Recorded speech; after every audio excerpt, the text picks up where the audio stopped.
Hey everyone, today I'm going to dive a bit deeper into the taxation policy tool by looking at one specific kind of tax. Have you ever wondered how you can get people to think a bit more about how their decisions affect others? Well, that's what today's video and Pigouvian taxation is all about. Let's dive right in.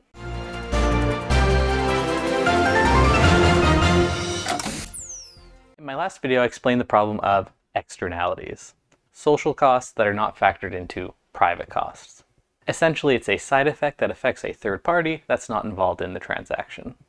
Classic examples include pollution, traffic congestion, and even your neighbor having a loud party late at night. It's an example of a market failure, when the free market system fails to properly allocate resources to maximize happiness and well-being. Enter Arthur Cecil Pigou, an economist who proposed a brilliant solution to these issues back in the early 20th century. Pigou studied and later taught at Cambridge and published his most influential book, The Economics of Welfare, in 1920, a book that I actually took out of the library and liked so much I never returned it.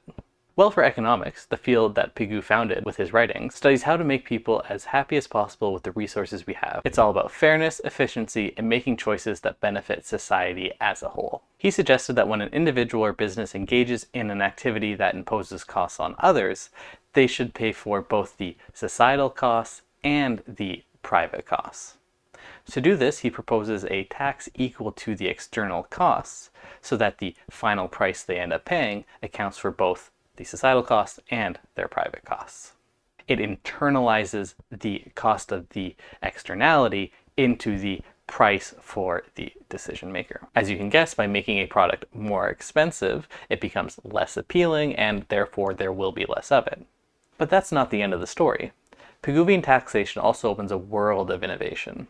While we often think about the immediate effects of a tax, we have to remember that people are forward-looking and problem solvers. If a product or activity becomes more expensive, people will seek out new ways to fulfill that want or need in ways that avoids paying the tax. For instance, let's talk about carbon emissions. A carbon tax is a perfect example of a Pigouvian tax.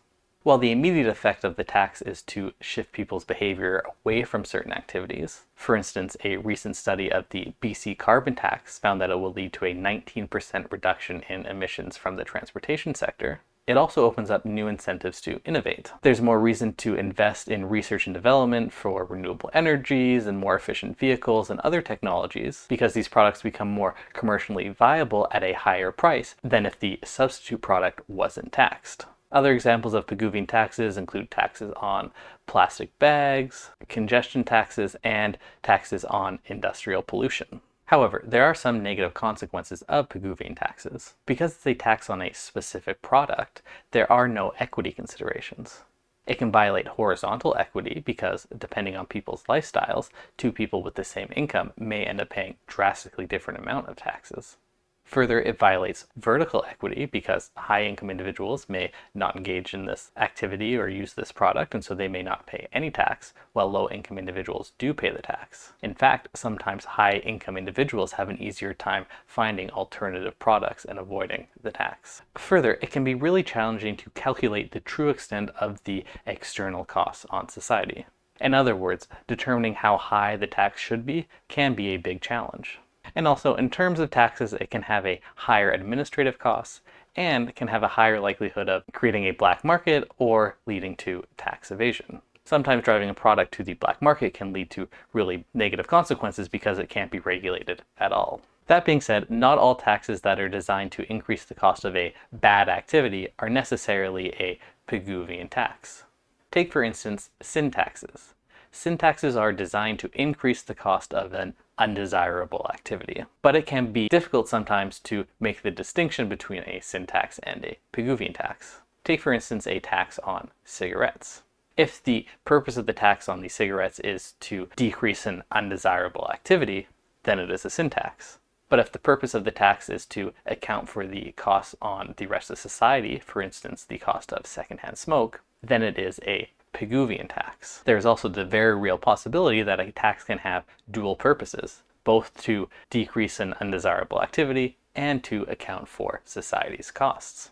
Ideally, for us studying public policy, the government would provide a breakdown of how much of the tax is for sin tax or Pigouvian tax purposes, But alas, that's not how the world works. As I mentioned in my last video, there are also positive externalities. That is, decisions that have a positive effect on society beyond the benefit that the individual receives. A great example of this is vaccination. Vaccination protects the individual, but also has broader protection for the rest of society. Pigouvian taxes can also be used in these cases, although it would be more accurate to call it a Pigouvian subsidy. This is the opposite of a Pigouvian tax, however, in that it encourages more of that activity or product and focuses innovation in that product or activity. Sometimes you can use either a subsidy or a tax.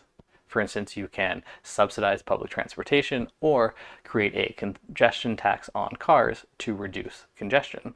The disadvantage of a subsidy is that you have to raise other taxes and incur the cost of those taxes to pay for the subsidy, but it tends to be politically more palatable. Sometimes they'll be used together. For instance, the Pigouvian tax will be used to fund the Pigouvian subsidy. But Pigouvian taxes also aren't the only way to deal with externalities. Let me know in the comments if you can think of other policy tools to address some of the externalities I spoke about in this video.